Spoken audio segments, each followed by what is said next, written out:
Bonjour à toutes et à tous. Je souhaite que cette période de Noël, de l'Avent, A-V-E-N-T comme dans aventure, soit une période de joie, de paix, de réconfort peut-être, de reconstruction peut-être, en tout cas de repérage du salut de notre Dieu. Le premier chant que je voudrais vous inviter à chanter maintenant pour commencer ce culte s'intitule « Seigneur, par la clarté de ton amour, chasse l'obscurité qui nous entoure ». Alors il y a beaucoup d'obscurité dans ce monde, mais puissions-nous trouver un peu de lumière dans ce lieu où vous êtes rendus aujourd'hui. Puissiez-vous rencontrer, si c'est nécessaire, Dieu avec beaucoup plus de proximité. Et je vous invite donc à vous lever pour confesser cette confiance en Dieu par ce chant.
Matthieu nous rappelle la prophétie que j'avais déjà considérée il y a un de ces dimanches, qui dit « Le peuple qui vivait dans les ténèbres a vu briller une grande lumière, et sur ceux qui habitaient dans le pays sur lequel planait l'ombre de la mort, une lumière s'est levée. » Après quoi l'évangéliste dit ceci: « À partir de ce moment, Jésus commença à prêcher en public, en disant « Changez, car le royaume des cieux est proche. » Une parole prophétique qui rappelait des événements qui étaient plutôt tristes et des mauvais souvenirs en tout cas, mais en même temps, maintenant c'en est terminé. Jésus est maintenant venu. Il est en train de prêcher quelque chose qui doit changer les vies, et notamment parce que le royaume des cieux s'est approché. Au psaume 139, David dit ceci: « Et si je me dis, du moins les ténèbres m'envelopperont, alors la nuit même se change en lumière tout autour de moi. Pour toi, même les ténèbres ne sont pas obscures, et la nuit est claire comme le plein jour. Lumière ou ténèbres, pour toi, sont pareilles. » Entendons ces paroles qui ont été un réconfort pour David. Et il en avait bien besoin dans une certaine période, mais qui sont aussi des paroles de réconfort pour nous, si parfois, justement, les ténèbres semblent gagner dans nos vies, dans nos cœurs, dans nos esprits. Puissions-nous regarder à ce Seigneur pour qui lumière ou ténèbres, c'est pareil. Lui, il est vraiment la lumière et il n'y a pas d'ombre en lui. Alors je vous invite à dire à Dieu notre reconnaissance encore. Je vais vous inviter pendant ce chant, même si possible, à battre des mains. Le chant s'intitule tout simplement « Bas des mains ». Au sein de ce chant, il y a un mot hébreu qui est « Hosanna ». Alors parfois on le dit de manière routinière, mais on oublie le sens. Hosanna a été chanté, crié même par le peuple lorsque Jésus pénétrait dans Jérusalem. Et Hosanna, c'était d'abord une prière. « Ah Seigneur, si tu peux nous sauver ». En quelque sorte, ça revenait à ça. Mais en fait, c'était un cri de joie quand Jésus est rentré à Jérusalem, même si la foule était ensuite un peu obscurcie par certaines pensées par la suite. Pas tout le monde, mais une certaine partie. Mais en tout cas, il y avait de la joie dans la foule qui accueillait Jésus avec des palmes, etc. C'était le jour de ce qu'on appelle le jour des rameaux. Mais voilà, il y a cette vérité qu'il nous faut voir à travers ce mot Hosanna qui va être chanté au cours du chant, qui est une prière mais qui est aussi un cri de joie. Alors peut-être pour nous ça peut être une prière, pour certains d'entre nous, Seigneur viens me sauver, viens m'aider, viens me consoler. Mais ça peut être aussi tout simplement une confiance en lui. Seigneur, tu es mon sauveur. Je sais que c'est toi qui sauves. Il n'y a pas d'autre qui peut sauver de la sorte, c'est bien toi. Alors dans ce chant, nous pouvons battre des mains, nous pouvons dire à Dieu notre reconnaissance, être dans l'assurance ou dans la prière, selon, mais que nous puissions dire à Dieu notre désir du cœur. Je vous invite à chanter ce chant qui dit tout simplement au départ « Bas des mains, peuple chrétien ».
Oui, notre Dieu, nous voulons te remercier, battre des mains peut-être, chanter, dire notre reconnaissance d'une façon ou d'une autre, mais te dire merci.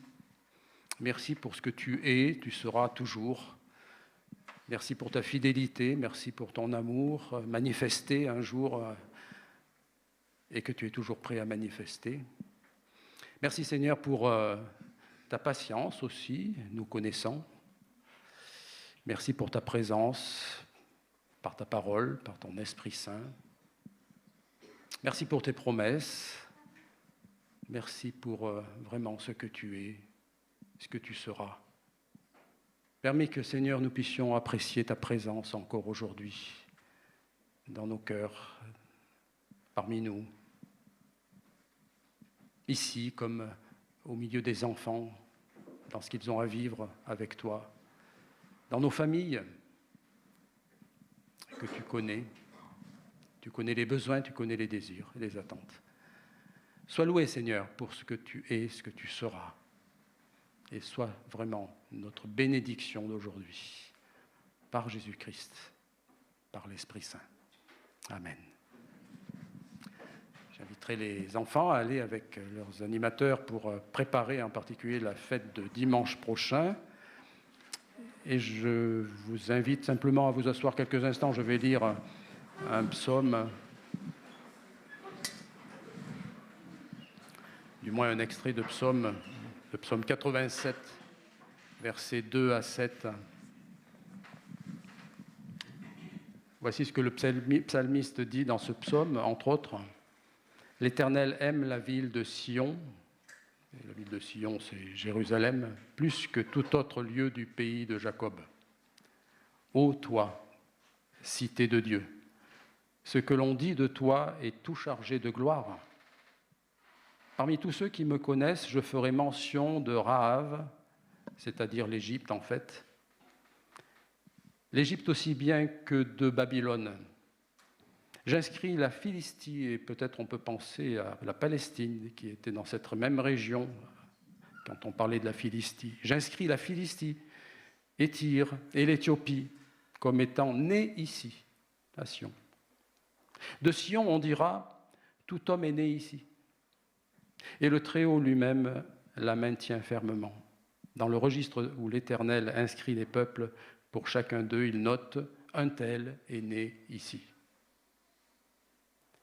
Le psalmiste en parlait peut-être pour se réconforter, lui-même peut-être.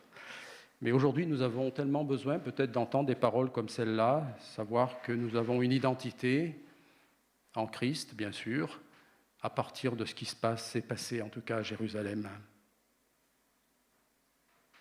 Le psalmiste terminait cette partie de psaume en disant « Ils diront dans leurs chants et leurs danses, toutes mes sources sont en toi. » Toutes mes sources sont en toi. Toutes nos sources peuvent être en Sion, Jérusalem. C'est là que provient l'eau pure, ce qui peut nous désaltérer, nous faire du bien.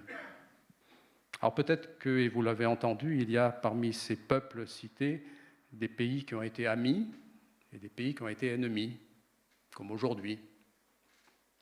Mais si l'on veut véritablement trouver une paix juste dans ce monde, c'est en se tournant vers Jérusalem, non pas Jérusalem politique, mais Jérusalem avec ce qui s'y est passé en Jésus-Christ, quand il est mort sur la croix pour toutes les nations, effaçant les barrières et toute espèce de frontières. Alors, puissions-nous regarder à Jérusalem du temps passé, d'il y a 2000 ans, où justement Jésus est mort là-bas, pour donner du sens à de nombreuses vies, si chacun avait l'humilité de se tourner vers cette ville pour ce qui s'y est passé. Puissions-nous regarder à Jésus pour ce qu'il est et ce qu'il offre.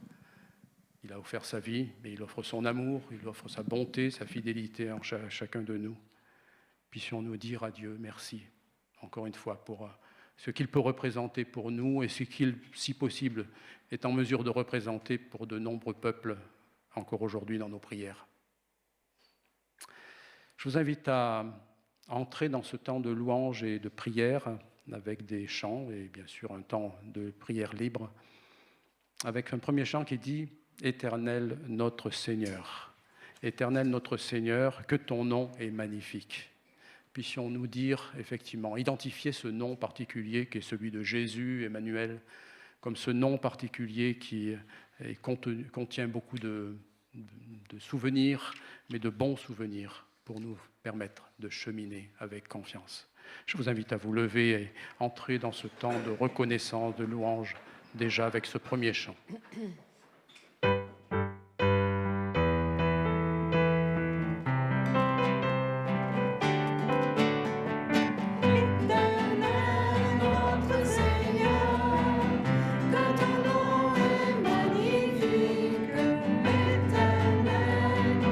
Seigneur, que ton nom soit glorifié.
poursuivre avec un autre chant qui met en évidence le fait que le Seigneur a cheminé parmi nous.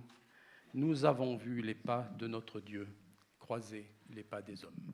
Et peut-être tout simplement croiser notre chemin. Et c'est important. Nous avons vu les pas de Dieu, de notre Dieu, croiser les pas des hommes.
Pour certains, écouteront le culte plus tard en vidéo.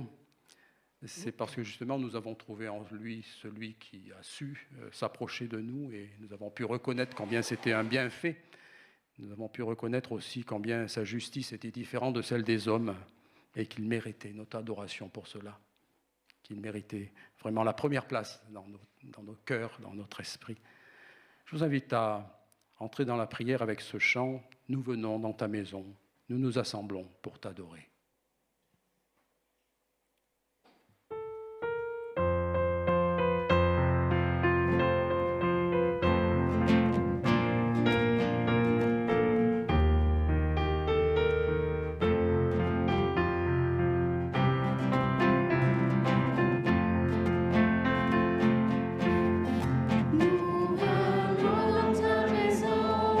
Nous nous assemblons pour t'adorer.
Dieu, merci pour cette grâce que tu nous fais.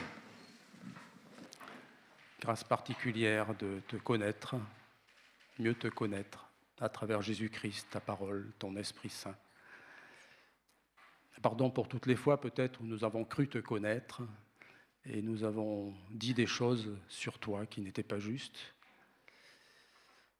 Mais merci parce que Seigneur, dans ta patience, tu as pu nous reprendre et nous permettre de voir plus juste sur toi, sur ce qu'il convenait de dire de toi. Et permets que vraiment nous puissions discerner jour après jour encore la teneur de cet amour particulier qui t'habite, de cette fidélité qui t'habite, de ta patience qui t'habite. Merci pour ce que tu es. Amen.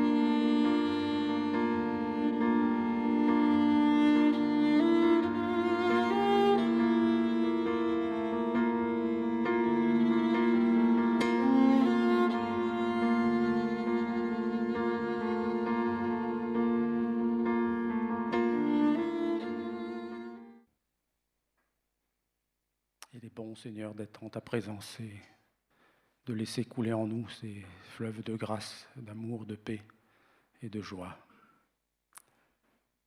Je te prie, Seigneur, vraiment que nous soyons les uns et les autres, non pas composés de barrages, mais au contraire, te laissant œuvrer librement en nous. Merci pour cette occasion, chaque jour bien sûr, mais aujourd'hui encore, de renouveler envers toi un engagement, notre foi, notre attente, notre confiance. Et merci pour les bénédictions à venir, puisque tu ne te lasses pas de les offrir. Sois loué, Seigneur. Il est beau de te louer. Je vous invite d'ailleurs à chanter ce chant. Il est beau de louer le Seigneur.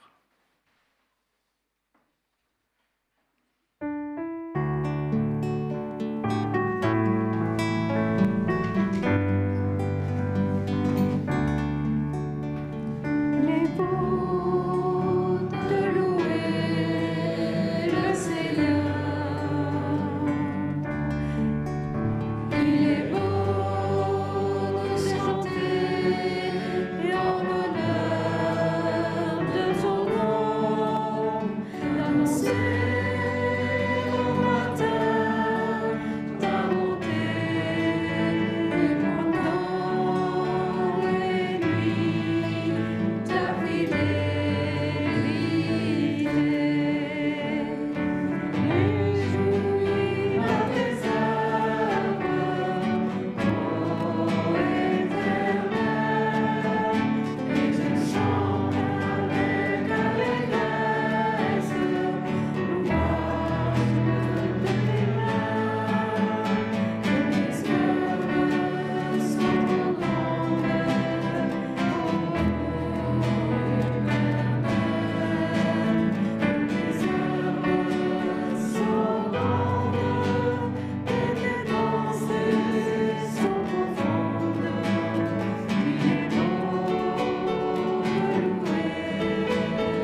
place, je vais laisser Pascal nous conduire dans la méditation de la parole.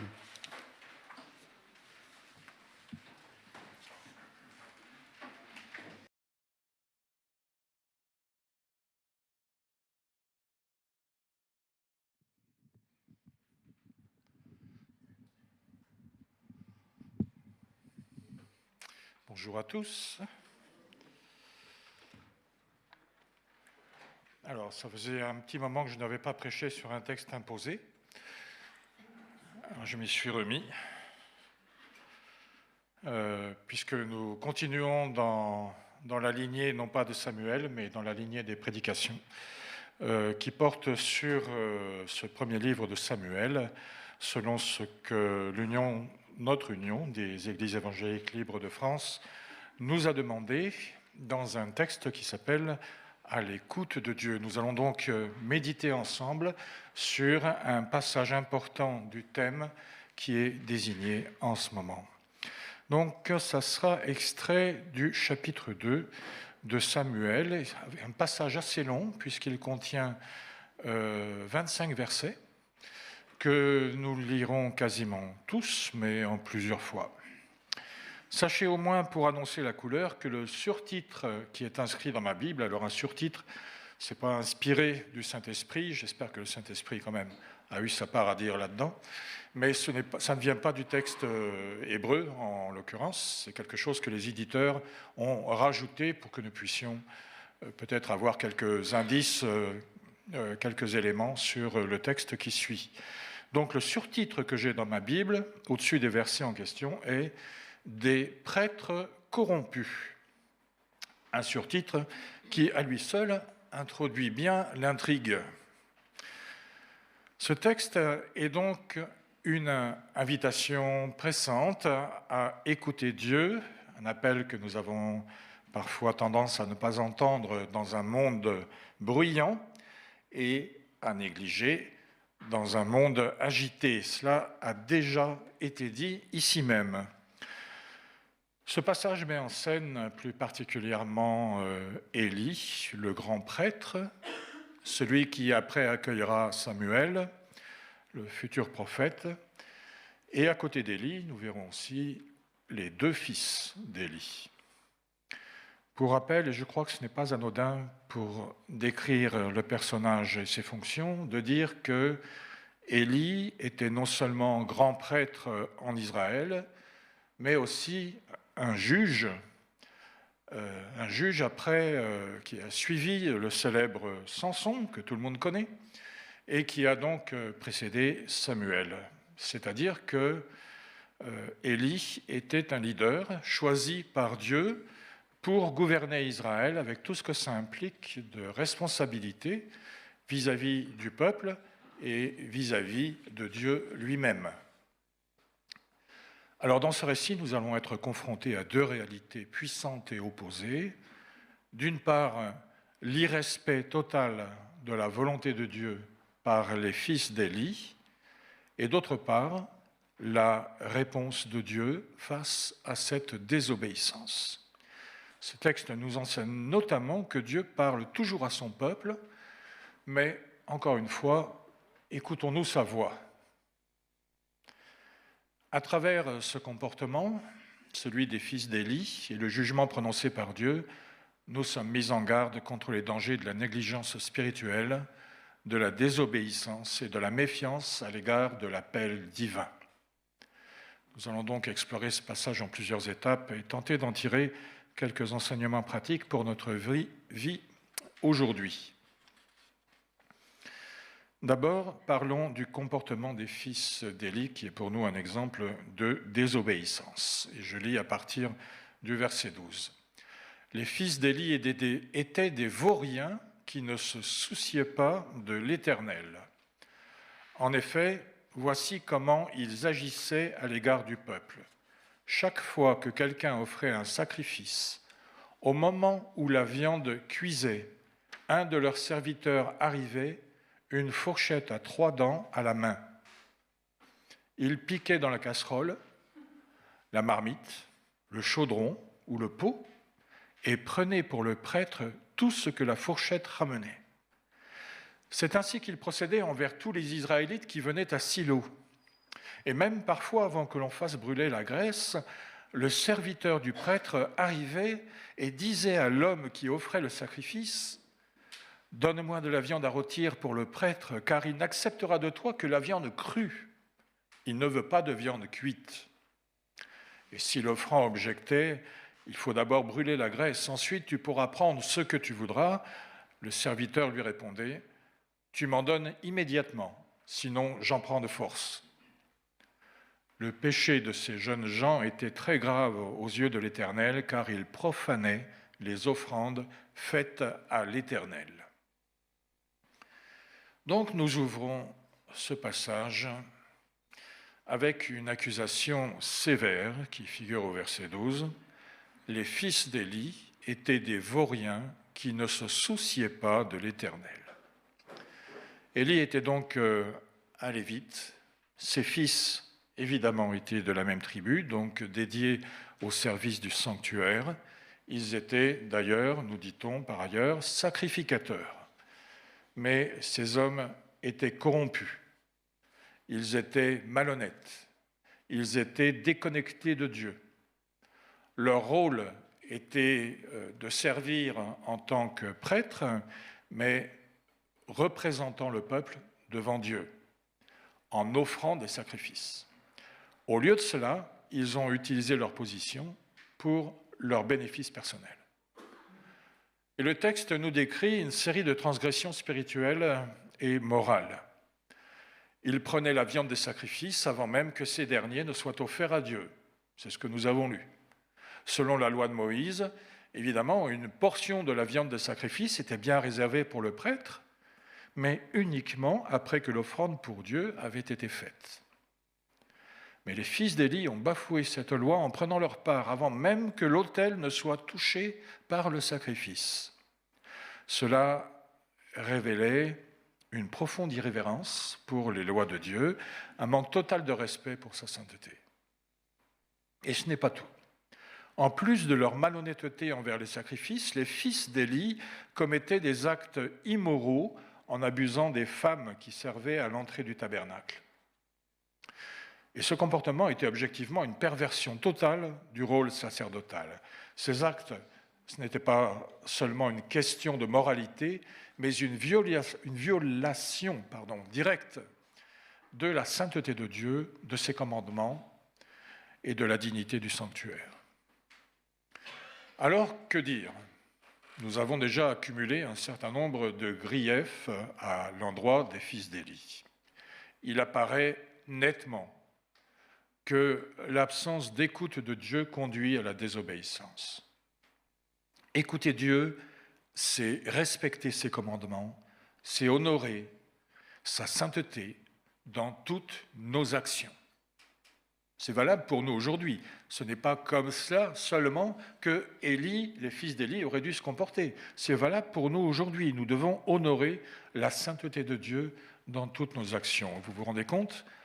Et le danger en ignorant la voix de Dieu est de nous éloigner progressivement de ses voies jusqu'à ce que nous finissions par vivre dans le péché de manière consciente et délibérée, sous couvert d'un petit peu de liberté, d'un arrangement avec le ciel, comme on dit parfois, qui n'est en fait qu'un arrangement avec notre propre conscience affaiblie.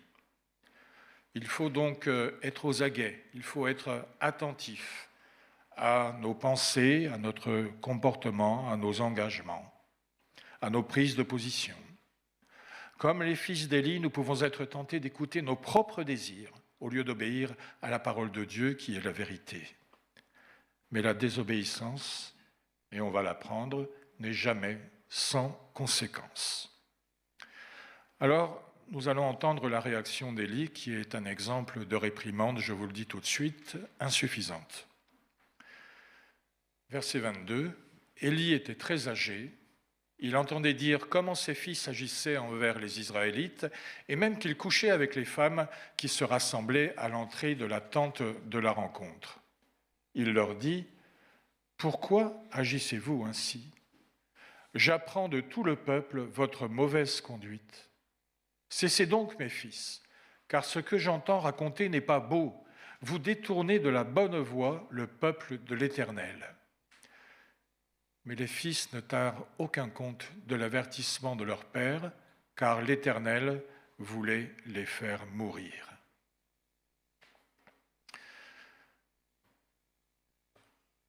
Lorsque Élie apprend ce que ses fils ont fait, il leur adresse une réprimande. « Pourquoi agissez-vous ainsi ?» Cette réprimande semble de prime abord assez bienveillante. Elle laisse entrevoir l'éventualité d'un changement chez les deux fils. La suite des événements montre que la réprimande d'Élie est bien insuffisante. Élie leur dit qu'il a entendu parler de leur comportement et qu'il désapprouve leurs actes. C'est une chose, d'accord, il le dit effectivement, mais il ne prend aucune mesure concrète pour changer la situation. Il se contente de leur faire savoir qu'ils agissent mal, sans exiger de leur part une repentance sincère ou sans prendre peut-être des mesures disciplinaires, je dirais, comme un père pourrait faire à l'égard de ses fils. Il parle à ses fils, c'est vrai, mais dans le fond, il les laisse faire ce qu'ils veulent. Le texte indique que malgré la réprimande, donc, les fils d'Élie ne se sont pas repentis de leurs péchés. Ils ne tinrent aucun compte de l'avertissement de leur père. Leur cœur était dur et leur obstination les a conduits à leur perte. Que dire à présent ? Déjà qu'il est facile de dire ce qu'il faut faire, mais que peut-être cela ne suffit pas. L'obéissance à Dieu exige des actions concrètes. C'est certain, les fils d'Élie doivent remettre de l'ordre dans leur vie, mais Élie lui-même, dans ces circonstances, doit prendre des mesures pour amener, si possible, ses fils à la repentance. Si nous voulons réellement écouter Dieu, nous devons agir en conséquence. Élie n'a pas pris les mesures nécessaires pour arrêter ses fils. Et ce manque d'action peut aussi nous concerner. Nous pouvons parfois écouter la parole de Dieu sans pour autant prendre position de manière nette, ferme et déterminée. Troisième idée développée par le texte, celle du jugement de Dieu, qui est une réponse donc à la désobéissance des fils d'Élie. Nous reprenons au verset 27, je crois. Un jour, un homme de Dieu vint trouver Élie et lui dit « Voici ce que déclare l'Éternel.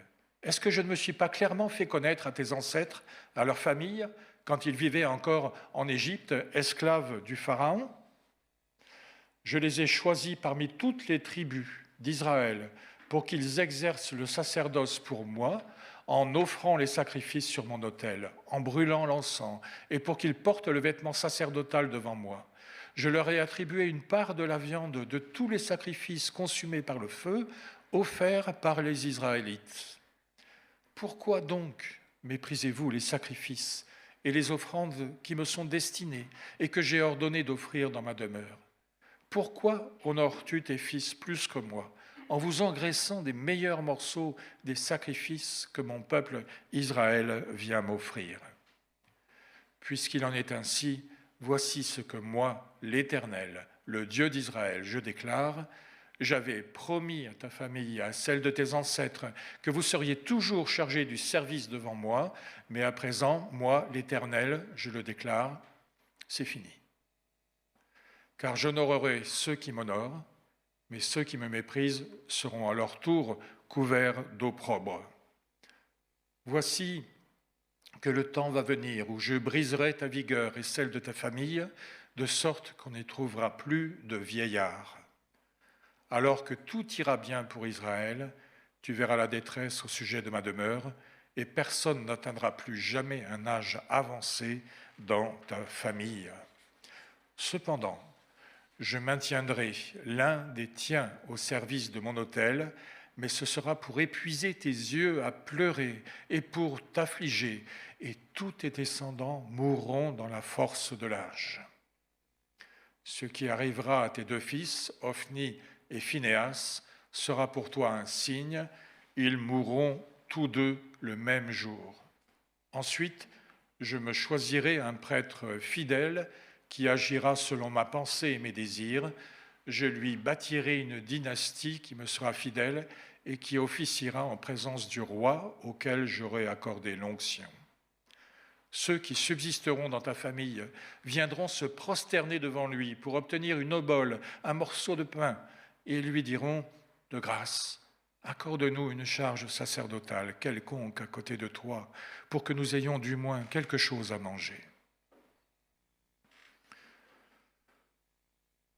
Le prophète que Dieu envoie à Élie prononce des paroles qui sont très sévères, qui nous paraissent vraiment définitives. « J'avais promis à ta famille et à celle de tes ancêtres que vous seriez toujours chargés du service devant moi. Mais à présent, moi, l'Éternel, je le déclare, c'est fini. » Dieu rappelle à Élie qu'il l'a honoré par le passé, mais qu'en raison de la désobéissance de ses fils, il doit désormais retirer sa bénédiction. Et le prophète annonce le jugement divin. Les fils d'Élie, Ophni et Phinéas, dont on apprend le nom seulement maintenant, au moment de l'annonce de leur châtiment, comme pour sceller dans l'éternité le lien entre les offenseurs et le péché. Eh bien, on ne se souviendra plus d'eux à cause de ce qu'ils ont fait. Ophni et Phinéas mourront tous deux le même jour. La lignée d'Élie sera affaiblie, mais terriblement affaiblie, et même privée de charges sacerdotales. Dieu, dans sa justice, ne tolère pas l'impureté dans son temple. Ce jugement est une conséquence directe du péché et du rejet des avertissements divins. Alors qu'Élie aurait dû se montrer plus ferme envers ses fils, Ophni et Phinéas ont, par leur action, pris ouvertement position contre Dieu. Et pourtant, Dieu laisse toujours une porte ouverte à ceux qui veulent revenir à lui. Et la suite du texte montre la volonté de Dieu qui n'abandonne pas son peuple. Ensuite, je me choisirai un prêtre fidèle qui agira selon ma pensée et mes désirs. Je lui bâtirai une dynastie qui me sera fidèle et qui officiera en présence du roi auquel j'aurai accordé l'onction. Donc ce verset nous parle d'un futur serviteur de Dieu qui honorera enfin la volonté du Seigneur. Que dire finalement? Si nous vivons dans l'obéissance, nous expérimentons la bénédiction de Dieu.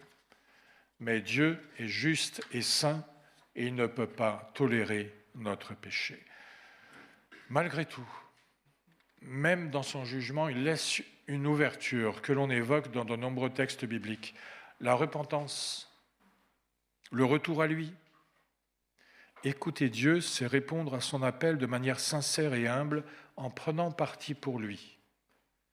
Et si peut-être on a raté la première occasion que Dieu a donnée dans sa grâce, il faut savoir saisir la deuxième. Alors, je voudrais maintenant résumer les quelques considérations pratiques que j'ai évoquées juste là.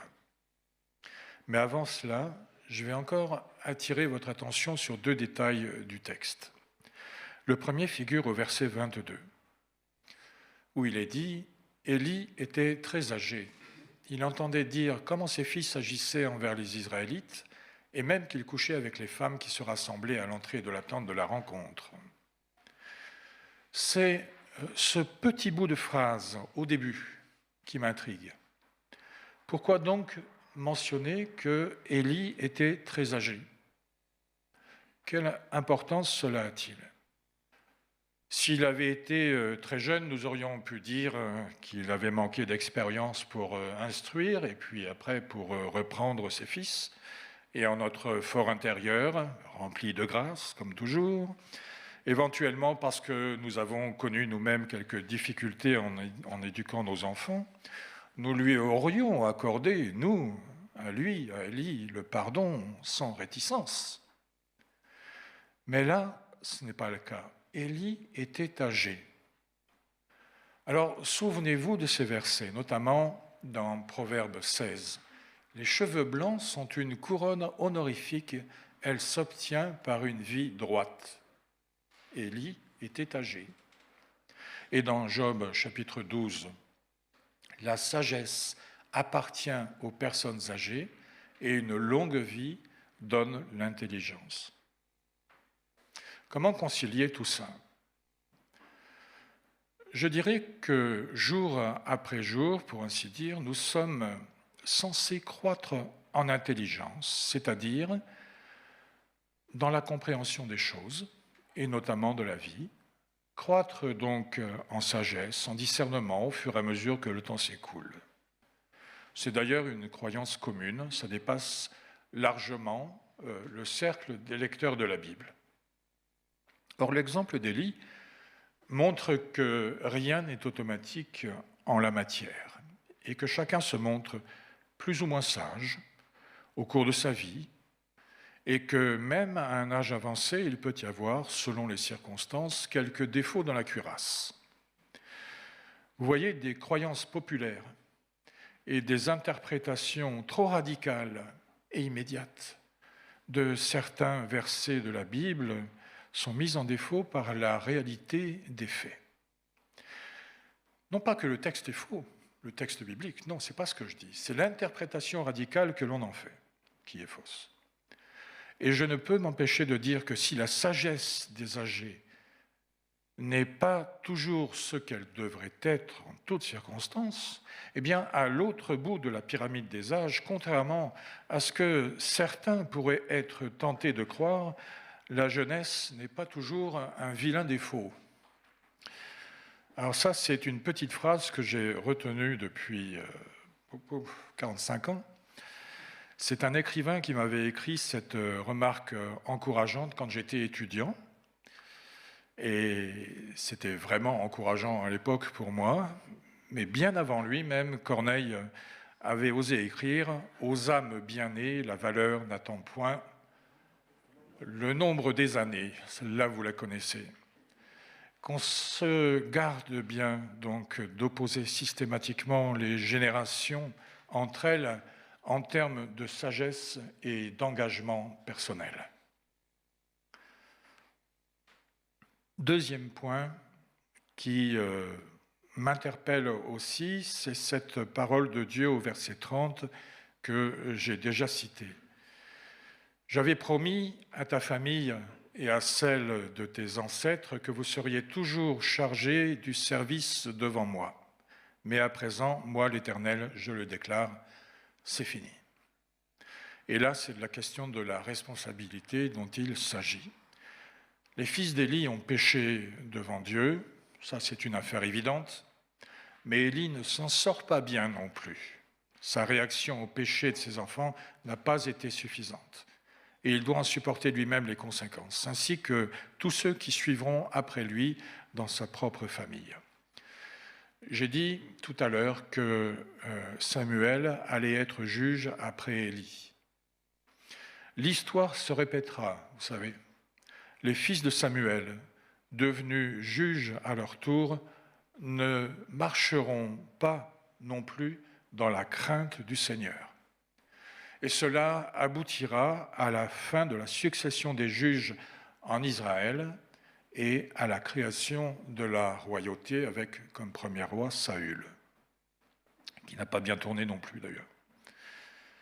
De ce que nous sommes, de ce que nous faisons, de nos engagements aujourd'hui, de nos prises de position personnelles et publiques, dépend aussi l'avenir de nos descendants, et peut-être davantage que ce que nous pouvons croire.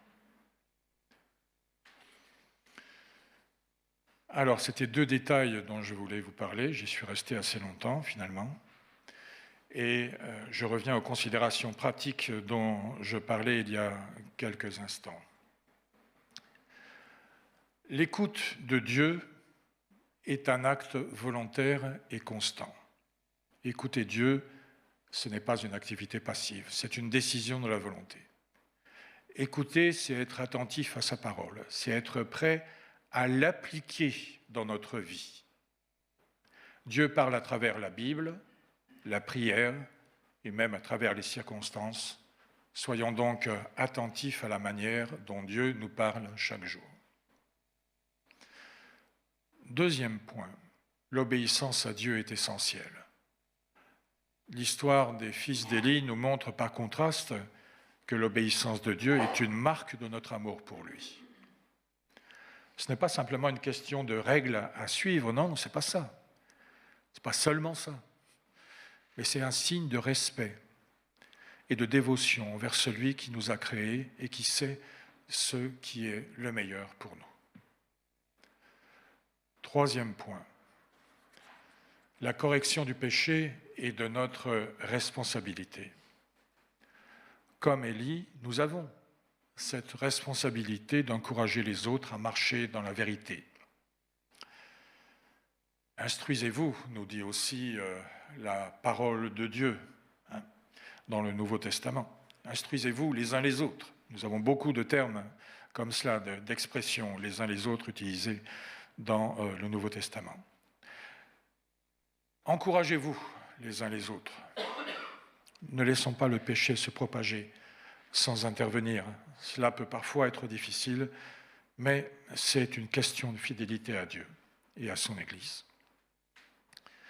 Quatrième point, la repentance est toujours possible. Même si nous avons péché, Dieu nous offre toujours la possibilité de revenir à lui dans cette attitude-là, cette attitude de repentance. Le jugement de Dieu, ce n'est pas une fin en soi, mais en tout premier lieu, un appel à revenir à lui. Si nous nous sommes éloignés, Dieu nous tend les bras pour nous restaurer. Et il l'a montré à de multiples reprises dans les Écritures. Cinquième point, vivre dans la sainteté et la justice. Si nous voulons être des témoins fidèles de sa vérité, nous devons chercher à honorer sa parole dans tous les domaines de notre vie.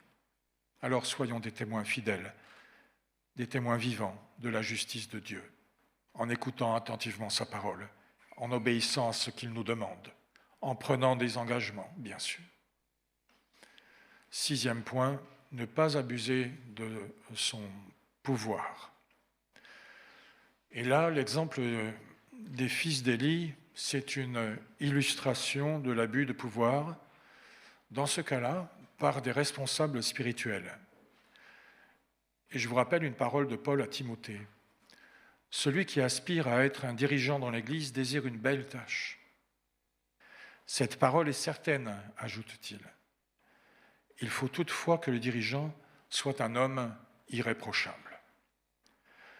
Le risque de pratiquer l'abus de pouvoir est réel, quelle que soit la position que l'on a, presque. Et il est réel, y compris dans les églises, où des affaires d'abus spirituels sont parfois mises au jour. Mais si nous sommes à l'écoute de la parole de Dieu, nous pouvons vraiment surmonter ce risque. En toute chose, prenons position pour Dieu. Écoutons-le, obéissons-lui, soyons dignes de lui dans toute notre vie. L'appel à écouter Dieu, c'est un appel qui est constant. C'est un appel vital aussi. Il s'agit de notre vie sur la terre. Il s'agit aussi de la sainteté de Dieu. Dieu nous parle, mais écoutons-nous sa voix. Il ne suffit pas de connaître ses commandements, nous devons aussi les vivre. Nous devons presque les faire vivre, les dire, montrer par ce que nous faisons que nous tenons à ses commandements et que nous voulons absolument y obéir. Soyons des instruments de sa bénédiction et de sa justice dans ce monde. Que notre vie soit un témoignage vivant de son amour et de sa fidélité. Amen. Nous prions le Seigneur.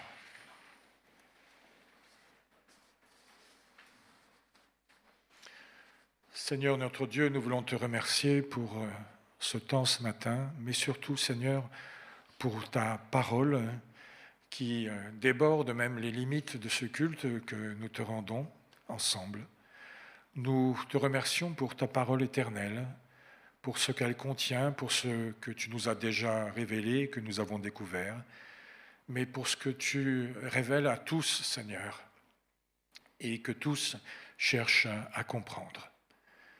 Peut-être, Seigneur, avons-nous besoin que tu nous instruises régulièrement à propos de certains sujets, et notamment sur le fait que non seulement nous devons confesser notre foi, mais aussi la professer, que nous devons t'écouter, que nous devons apprécier, Seigneur, ta parole, la vérité, mais que nous devons aussi vivre selon cette vérité chaque jour de notre vie.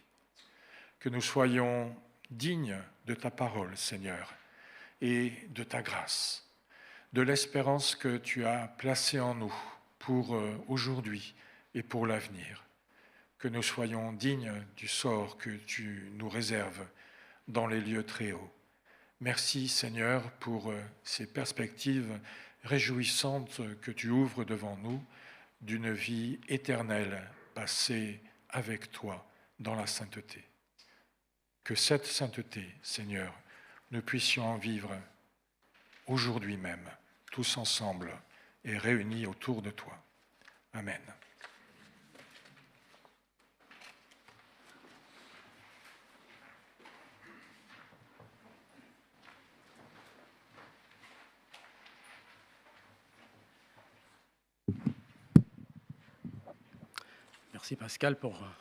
Merci Pascal pour ces exhortations, ces remarques aussi. Je pense qu'elles ne nous laisseront pas sans rien envisager pour écouter le Seigneur en particulier et puis mettre en application ce que nous recommande sa parole. Il y a moyen de continuer à méditer encore sur ce même thème, ce même sujet, puisque à partir de demain, John pourra envoyer par le voie d'Internet les 6 méditations qui peuvent être prises chaque jour de cette semaine jusqu'à samedi ou quand vous voulez en fait. Mais pour continuer dans cette voie de méditation de ce qui est aujourd'hui dit à partir du texte de Samuel, mais à partir d'autres textes qui sont proposés. Moi, j'ajouterais encore qu'il y a d'autres moyens encore de mettre en œuvre ce que nous est recommandé, par la parole ou par aujourd'hui, entre autres par Pascal, c'est de trouver les outils pour rester dans la voie que Dieu a tracée. Les outils, alors j'ose dire, vous pouvez en trouver sur le stand biblique que je tiendrai tout à l'heure, dans l'heure qui suivra le culte. Il y a des ouvrages de méditation quotidienne. Et je dirais pas que pour les adultes, mais aussi des ouvrages pour les enfants, pour la famille. Et donc j'encourage, puisqu'il est question de personnes âgées, de jeunes, d'enfants ou de difficultés pour pouvoir poursuivre le chemin qui est tracé, j'encourage en tout cas justement à considérer peut-être ces outils, soit pour soi-même, pour sa propre famille, pour ses propres relations au sein de la famille, mais au-delà pour peut-être offrir dans des lieux où vous pensez que c'est utile de pouvoir poser ou semer cette parole de Dieu qui est tellement utile. On le voit dans ce monde. Il y a des voix qui se font entendre, mais la voix de Dieu n'est-elle pas la meilleure à faire entendre? Alors voilà, je prolonge avec cette idée-là, autant profiter des occasions qui nous sont données pour aller dans ce sens. Quand je vois aussi Jean-Patrick, je pense aussi à la bibliothèque dont l'Église dispose, qui sont aussi, là aussi, d'autres moyens de méditer, d'autres moyens d'étudier la parole, et donc il y a aussi des livres qui peuvent être empruntés. Les annonces. Alors, mardi prochain, il y a la leçon de français à 14h ici pour les débutants, mais aussi par la suite pour ceux qui sont plus avancés à 15h pour la conversation, et puis donc réunion de prière à 18h, ici même à l'église. Mercredi, je tiendrai ici même encore le stand biblique de 10h à 12h. Jeudi, 14h, c'est l'étude biblique, donc c'est dans le livre des Actes qu'il y aura méditation, échange à partir des textes proposés. 15h30, c'est le cours d'anglais. 20h, études bibliques, aussi dans le livre des Actes, mais pas au même endroit, chez Stan et Adriana à La Force. Vendredi, Christmas Meal, donc c'est une réunion plutôt pour anglophones. Donc à 10h30, c'est où? Chez Peter. OK. Petershire. Si vous ne savez pas où c'est, venez voir John. Samedi, répétition de l'équipe de louange à 14h. 16h, 18h, je tiendrai le dernier stand de librairie. Il n'y en aura pas le dimanche suivant. Et 18h30, le groupe de jeunes. Et peut-être aussi répétition pour les enfants. Mais ça, c'est les animateurs qui verront avec les parents et la famille. Dimanche 15, c'est le temps du culte spécial, où nous mettrons l'accent de différentes manières sur justement le sens de Noël, le sens de la naissance de Jésus, le sens de la présence de Dieu incarné en Jésus. Donc il y a le culte, il y a un repas qui s'en suivra. Donc si vous n'êtes pas inscrit, que vous voulez vous inscrire, c'est un peu en gros le dernier jour pour s'inscrire sur une feuille qui se trouve dans le hall, de manière à ce que l'on puisse bien organiser la salle avec les tables, les chaises, etc. Donc ne manquez pas de vous inscrire si ce n'est pas encore fait. Voilà. Plus loin encore, le 19 janvier, il y aura un repas partagé. Donc on est déjà en 2025, hein, un repas partagé, mais qui sera suivi d'une réunion d'église, donc un temps de partage. Alors je ne connais pas les sujets qui seront partagés, mais en tout cas c'est une occasion qui sera donnée pour que justement il y ait davantage d'échanges au sein de l'église et à travers cette réunion qui se déroulera après le repas pris du 19 janvier, du dimanche 19 janvier. Et plus loin, le 2 février, vous pouvez déjà noter pour les membres de l'église, à 14h, c'est l'Assemblée générale ordinaire de l'Église. Cette année, plutôt que d'avoir un calendrier de l'Avent qui expose différentes animations émanant de plusieurs personnes de l'Église et jusqu'à Noël, en gros, cette année a été proposé de faire une maison de l'Avent, à savoir des personnes de l'Assemblée peuvent proposer donc un lieu de pause avec gâterie ou échange ou chant. Enfin, c'est très variable selon le lieu qui sera identifié et qui sera manifesté sur papier, donc pour inscription, pour recevoir des personnes dans sa propre maison, dans son propre appartement. Donc, il y a moyen de s'inscrire encore sur cette feuille et si vous voulez avoir des renseignements plus précis, peut-être Sandrine ou John pourront davantage donner des précisions. Mais en tout cas, n'hésitez pas. Je vais terminer ce culte avec une parole d'exhortation de Paul qui l'adresse aux Éphésiens, chapitre 5, versets 8 à 10. « Autrefois, certes, vous apparteniez aux ténèbres, mais à présent, par votre union avec le Seigneur, vous appartenez à la lumière. Comportez-vous donc comme des enfants de lumière, car le fruit produit par la lumière, c'est tout ce qui est bon, juste et vrai. Efforcez-vous de discerner ce qui plaît au Seigneur. » Voilà un aspect pratique de ce qu'il convient peut-être d'examiner. Efforcez-vous de discerner ce qui plaît au Seigneur, et peut-être ce qui ne plaît pas aussi au Seigneur. Que le Seigneur vous bénisse en vous remplissant de sa paix, de son amour et bien sûr de sa lumière pour être ses témoins de la lumière. Et je vous invite à nous centrer sur lui aujourd'hui et demain avec ce chant qui nous dit tout simplement que Jésus est le centre. Je vous invite à vous lever.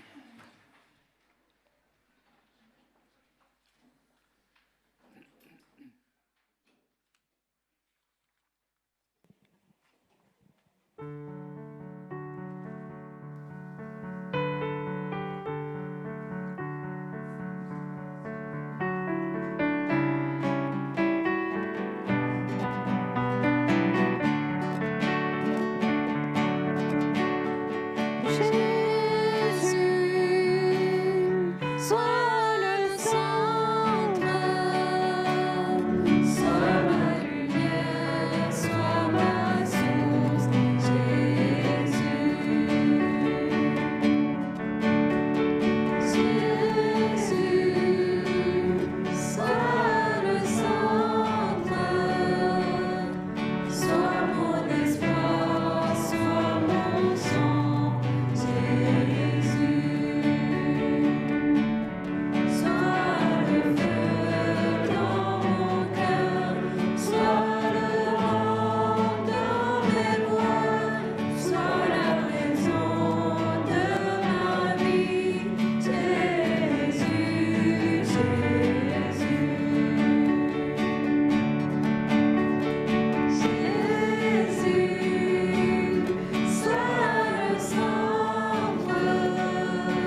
Seigneur puisse vous bénir. Attendez-vous à sa bénédiction. Et puis, signalez-vous auprès d'Emmanuel si vous voulez vous rendre chez elle tout à l'heure, à 14h. Bon dimanche.